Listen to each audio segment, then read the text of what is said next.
So here we are looking at an analysis of data using the one sample t-test.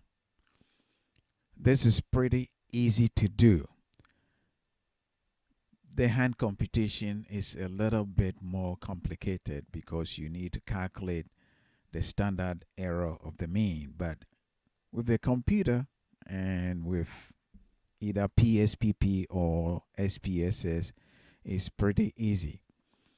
As you can see up here, I have entered my data in the data view of PSPP, exactly the way the problem was laid out in terms of the data.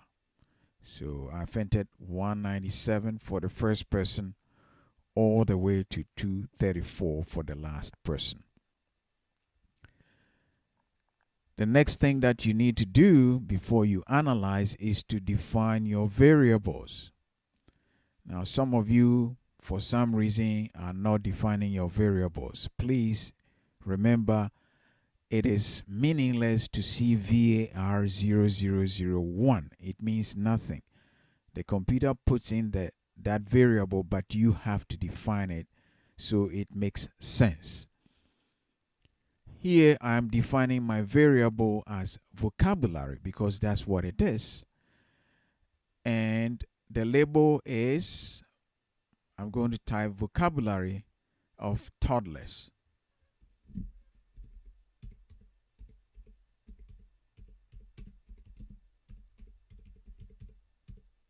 Need to be aware of is to define your measure, and the measure that we are looking at here is the scale variable, because these data that we've entered are all scale variable data.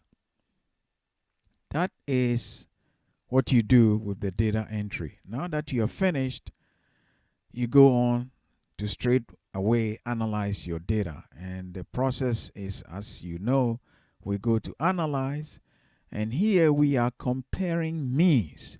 The means of this sample of 12 toddlers who underwent Dr. Tucker's methods is going to be compared to that of the average toddler in the population. So we are comparing means. So we select compare means, and we are looking at one sample t-test. So we select one sample t-test. And here this dialog box pops up. Your variables, in this case vocabulary, will be listed to the left, and you have to move it as usual to the test variable column. So you highlight it and move it there.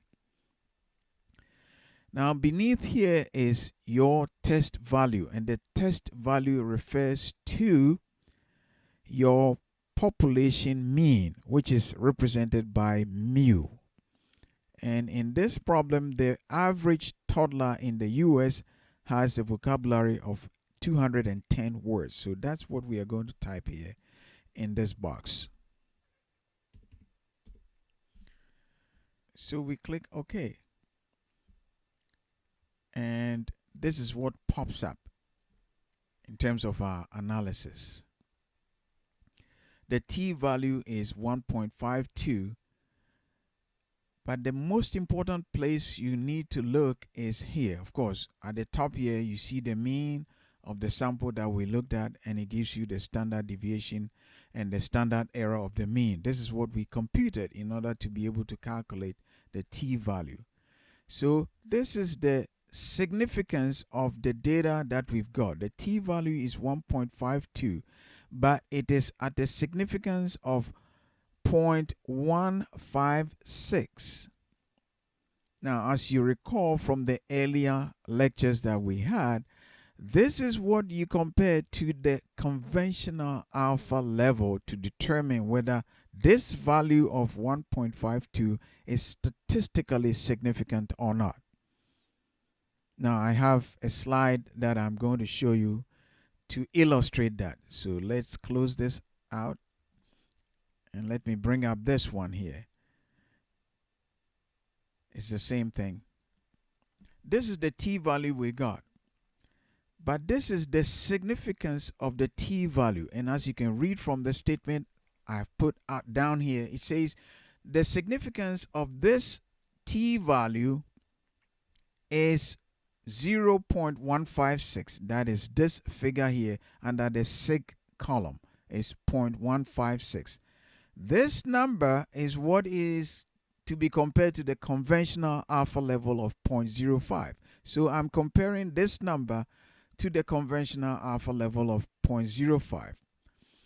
If the significance of this value that I got, which is this thing here, is smaller or is less than the conventional alpha level, then this t-value is statistically significant. If this significance that I got is greater than the alpha level of 0.05, then this t-value is not statistically significant. So you can look at this and make your own call. 0.156 compared to 0.05. Which one is smaller? 0.05 is smaller than this. In other words, this significance is greater than the alpha level of 0.05. And that tells me that this t value is not statistically significant. What this means is that after these kids, these toddlers had gone through Professor Tucker's vocabulary training, and their average vocabulary was compared to that of the US population that presumably had not undergone the professor's training, there was no difference, no statistically significant difference between what these kids got at the end of the 2 years compared to the 2-year average toddler's vocabulary. So the professor's method did not achieve the expected outcome. That is how you explain or interpret this result. But just to emphasize, this is where you look first after you've got your printout, your output. You look under the sig to see what is the value there. If the value under the sig is less than the conventional alpha level of 0.05, then whatever the results you've got are statistically significant because it is less than the conventional alpha level of 0.05. On the other hand, if it is greater than the conventional alpha level of 0.05, then whatever you've got here is not statistically significant. I hope this is very straightforward and simple. I'll put some exercises for you to work on for some extra credit points. Okay. If there's a problem, contact me so I can explain it. If not, then work the problem and submit it before the deadline. Best of luck.